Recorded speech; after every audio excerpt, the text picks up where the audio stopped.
కోండ్రు మురళీమోహన్ అనే నేను శాసనసభ సభ్యునిగా ఎన్నికైనందున శాసనం ద్వారా నిర్మితమైన భారత రాజ్యాంగం పట్ల నిజమైన విశ్వాసం, విధేయత చూపుతానని, భారతదేశ సార్వభౌమాధికారాన్ని, సమగ్రతను కాపాడుతానని, నేను స్వీకరించబోయే కర్తవ్యాన్ని శ్రద్ధాశక్తులతో నిర్వహిస్తానని దైవసాక్షిగా ప్రమాణం చేస్తున్నాను.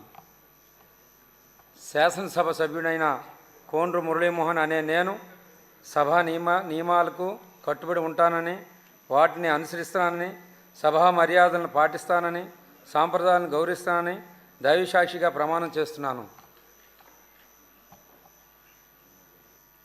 శ్రీ నాగేశ్వరరావు ఇంటూరి.